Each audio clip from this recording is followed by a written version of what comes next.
सोचिए, आप अपनी फैमिली के साथ घर पर एक छोटी सी पार्टी एंजॉय कर रहे हैं। माहौल हंसी मजाक से भरा हुआ है। तभी अचानक टीवी चैनल्स पर ब्रेकिंग न्यूज चलने लगती है कि 24 घंटे के अंदर दुनिया खत्म होने वाली है। आप घबराकर घर से बाहर निकलते हैं और देखते हैं कि पूरा आसमान आग की तरह लाल हो चुका है।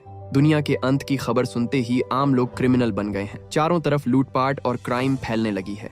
टाइम धीरे धीरे खत्म हो रहा है और अब सवाल है कि ऐसी हालत में आप खुद को और अपनी फैमिली को कैसे बचाएंगे। कहानी की शुरुआत होती है जॉन से। जॉन एक सिविल इंजीनियर है। आज वह अपना काम जल्दी जल्दी में खत्म करता है और सीधे घर की ओर निकल पड़ता है, क्योंकि उसके घर पर एक छोटी सी पार्टी रखी गई है। घर पहुंचने पर हम उसकी फैमिली से मिलते हैं, उसकी वाइफ एलिसन और उनका छोटा बेटा नेथन। कुछ ही देर में घर पर मेहमान आने वाले होते हैं। तैयारियों को पूरा करने के लिए जॉन और नेथन सुपरमार्केट जाते हैं ताकि वो मेहमानों के लिए वाइन और कुछ खाने पीने की चीजें खरीद सके। तभी रास्ते में जॉन और नेथन एक अजीब नजारा देखते हैं। आसमान में एक साथ कई एयरप्लेन्स किसी एक दिशा में उड़ते हुए दिखाई देते हैं, जैसे कोई बड़ी इमरजेंसी चल रही हो। इसी बीच न्यूज चैनल्स पर बताया जाता है कि कुछ ही घंटों में एक विशाल मीटियोरॉइड अर्थ के बेहद करीब से गुजरने वाला है। वह इतना पास से गुजरेगा कि दिन के उजाले में भी साफ साफ दिखाई दे सकता है। तभी अचानक जॉन के फोन पर एक इमरजेंसी अलर्ट मैसेज आता है। उस मैसेज में लिखा होता है कि जॉन और उसकी फैमिली को एक सीक्रेट शेल्टर के लिए सिलेक्ट किया गया है और उन्हें आज रात ठीक 9 बजे अपनी फैमिली के साथ एयरपोर्ट पहुंचना होगा। जॉन को कुछ भी समझ में नहीं आता कि आखिर चल क्या रहा है। वह घबराकर तुरंत घर की ओर निकल पड़ता है, लेकिन रास्ते में उसे कई मिलिट्री टीम्स और आर्मी ऑफिसर्स तेजी से कहीं जाते हुए दिखाई देते हैं। ये सब देखकर जॉन को एहसास हो जाता है कि मीटियोरॉइड वाली खबर को हल्के में नहीं लिया जा सकता। जरूर मामला बहुत ज्यादा सीरियस है और कुछ बड़ा होने वाला है। घबराया हुआ जॉन तुरंत घर पहुंचता है और अपनी वाइफ एलिसन को सब कुछ बताता है कि उनकी फैमिली को किसी सीक्रेट शेल्टर के लिए चुना गया है और उन्हें आज रात एयरपोर्ट पहुंचना होगा। इसी बीच टीवी न्यूज पर एक और खौफनाक खबर दिखाई जाती है। बताया जाता है कि उस मीटियोरॉइड का एक छोटा हिस्सा बरम्यूडा के पास गिर चुका है और उसी पल अचानक जमीन जोर से हिलने लगती है। एक तेज अर्थक्वेक आता है। जॉन तुरंत बाहर जाकर हालात देखने की कोशिश करता है, लेकिन तभी मीटियोरॉइड के गिरने से एक भयानक शॉक वेव पूरे इलाके को हिला देती है। उसके असर से घर की खिड़कियां टूट जाती हैं, सामान बिखर जाता है। किसी तरह जॉन फिर से घर के अंदर पहुंचता है और तभी टीवी पर भी वही इमरजेंसी अलर्ट बज उठता है जो उसके फोन पर आया था कि जॉन और उसकी फैमिली को सीक्रेट शेल्टर के लिए चुना गया है और उन्हें आज रात 9 बजे तक एयरपोर्ट पहुंचना होगा। अब जॉन समझ चुका था कि यह कोई मजाक नहीं है, बल्कि एक बेहद सीरियस सिचुएशन है। वह तुरंत एलिसन और नेथन के साथ जरूरी सामान पैक करने लगता है। यहीं पर हमें पता चलता है कि नेथन को डायबिटीज है, इसलिए उसके पेरेंट्स उसकी मेडिसिन और इंसुलिन भी सावधानी से बैग में रख लेते हैं। घर से बाहर निकलकर वे देखते हैं कि पूरा आसमान आग की लपटों जैसा लाल हो चुका है, जैसे दुनिया सच में अपने आखिरी पलों में पहुंच चुकी हो। यह खौफनाक नजारा देखकर जॉन बिना देर किए अपनी फैमिली को कार में बैठाता है और एयरपोर्ट की तरफ निकल पड़ता है। लेकिन कुछ ही दूर जाने के बाद सभी रास्तों पर भारी ट्रैफिक जैम लग जाता है। भारी ट्रैफिक को देखकर जॉन अपनी फैमिली को लेकर एक दूसरे रास्ते से एयरपोर्ट की तरफ निकलता है। काफी मशक्कत के बाद वे किसी तरह एयरपोर्ट पहुंचते हैं, लेकिन वहां हजारों लोग एयरपोर्ट के अंदर घुसने की कोशिश कर रहे हैं। हर कोई अपनी जान बचाना चाहता है। जॉन किसी तरह एलिसन और नेथन को संभालते हुए अंदर पहुंचता है।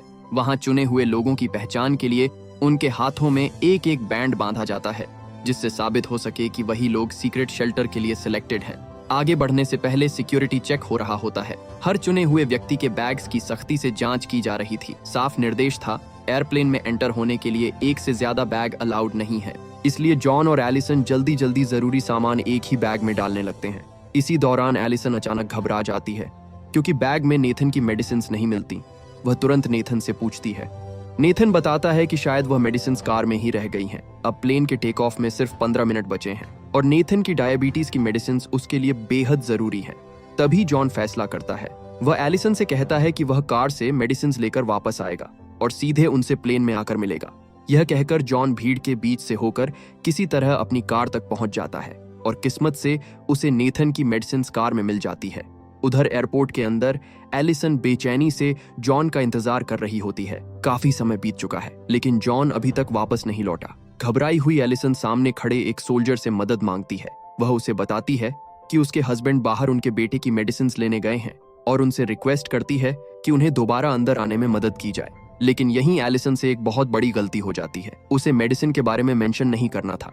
जैसे ही सोल्जर ये सुनता है, उसका रवैया बदल जाता है। वह तुरंत एलिसन और नेथन को एक अलग कैबिन में ले जाता है। वहां एक सीनियर ऑफिसर बताती है कि सीक्रेट शेल्टर में किसी भी बीमार इंसान को एंट्री नहीं दी जा सकती। ये सुनते ही एलिसन के पैरों तले जमीन खिसक जाती है। वह बार बार रिक्वेस्ट करती है, समझाने की कोशिश करती है कि वो उनके बेटे को अंदर जाने दे, लेकिन उनकी एंट्री रिजेक्ट कर दी जाती है। दूसरी तरफ जॉन मेडिसिन लेकर जल्दबाजी में प्लेन में चढ़ जाता है।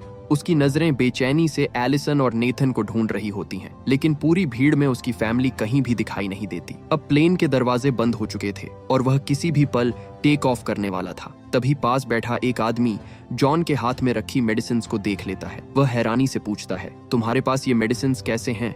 यहाँ तो किसी भी बीमार इंसान को एंट्री अलाउड नहीं है। ये सुनते ही जॉन के चेहरे का रंग उड़ जाता है। उसे तुरंत समझ आ जाता है कि एलिसन और नेथन को सोल्जर्स ने प्लेन में चढ़ने ही नहीं दिया होगा। घबराया हुआ जॉन तुरंत उठता है और सोल्जर्स से रिक्वेस्ट करता है कि वो उसे बाहर जाने दें।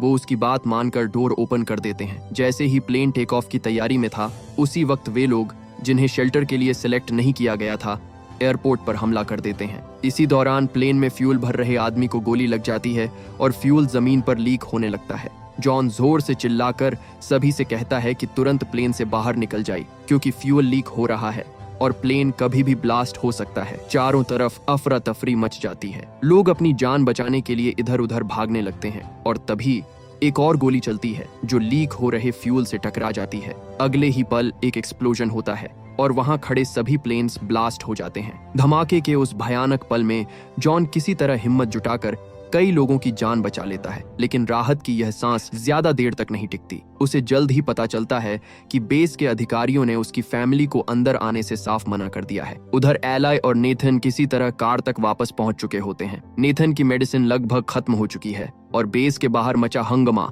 हर मिनट के साथ और भी ज्यादा वायलेंट होता जा रहा होता है। इसी अफरा तफरी के कारण जॉन को कार तक लौटने में काफी देर हो जाती है। जब वह किसी तरह कार तक पहुंचता है तो वहां उसे एलाई का लिखा हुआ एक नोट मिलता है। उस नोट में लिखा होता है कि वह नेथन को लेकर अपने फादर के घर जा रही है। यह पढ़ते ही जॉन बिना एक पल गंवाए उनके पीछे निकल पड़ता है। दूसरी तरफ सुनसान रोड से गुजरते हुए एलाई और नेथन एक फार्मेसी तक पहुंचते हैं।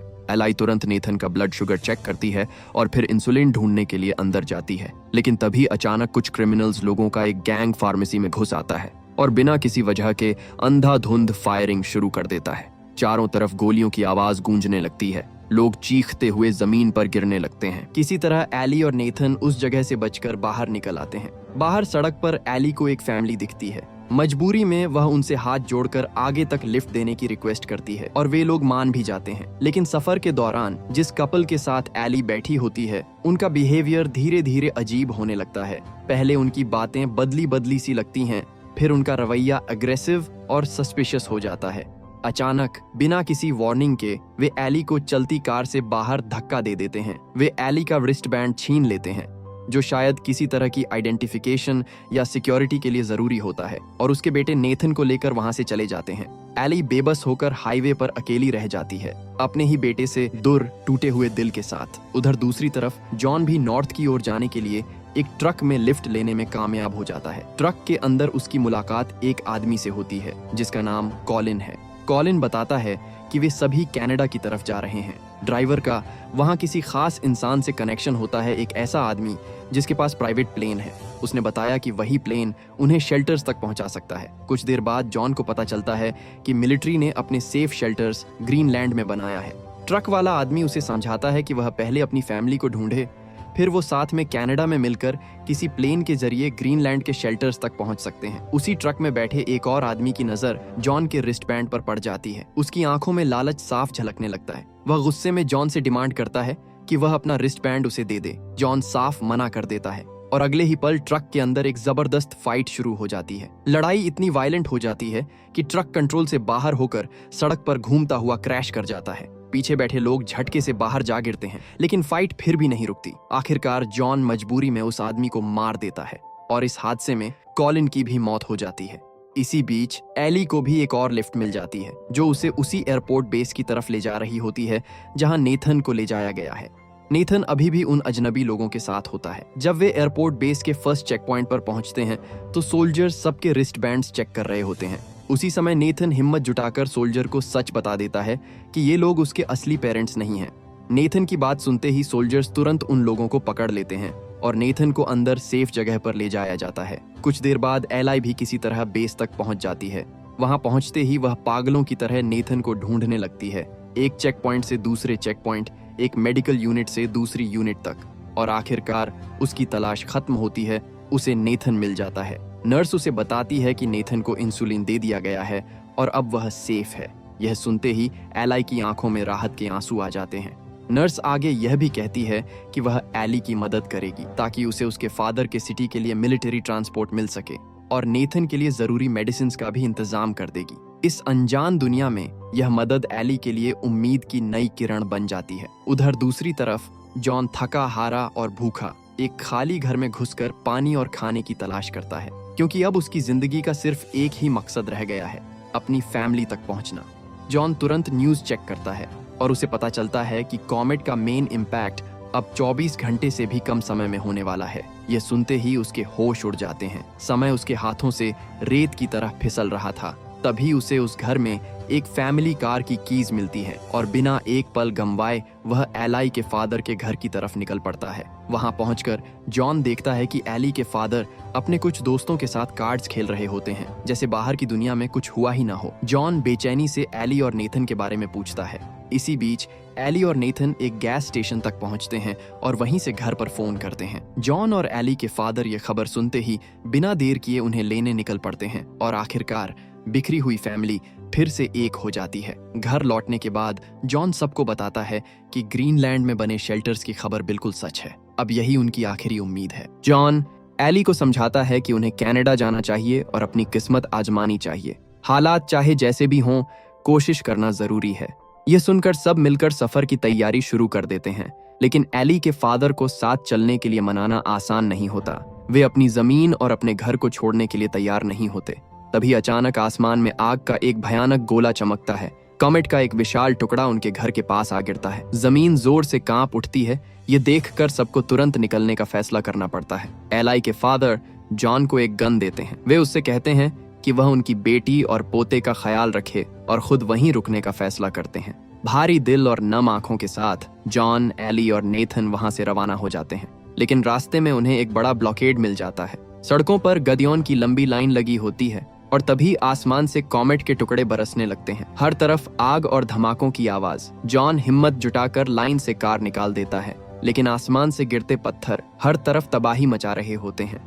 एलाई तुरंत पीछे बैठकर नेथन को अपनी बाहों में छुपा लेती है ताकि गिरते पत्थरों से उसे बचाया जा सके। जॉन बेचैनी से इधर उधर कोई सेफ जगह ढूंढने लगता है। कुछ देर बाद उन्हें एक ब्रिज के पास लोग छुपे हुए मिलते हैं और वे भी वहीं रुक जाते हैं, आसमान से बरसती तबाही के थमने का इंतजार करते हुए। लेकिन तभी जॉन की नजर एक जलती हुई कार पर पड़ती है जिसमें एक आदमी फंसा होता है। अपनी जान की परवाह किए बिना जॉन उसकी तरफ दौड़ पड़ता है और आग और धुएं के बीच किसी तरह उसे बाहर निकाल लाता है। उस रात के बाद वे फिर अपना सफर जारी रखते हैं और मुश्किलों से लड़ते हुए किसी तरह कनाडा की बॉर्डर पार कर लेते हैं। एयरपोर्ट ढूंढते वक्त रेडियो से पता चलता है कि कॉमेट का सबसे बड़ा हिस्सा अब धरती से टकराने वाला है, जो दुनिया की 55% लाइफ मिटा देगा। ये खबर सुनते ही सबके दिल में डर और तेज हो जाता है, क्योंकि अब उनके पास वक्त बहुत कम बचा था।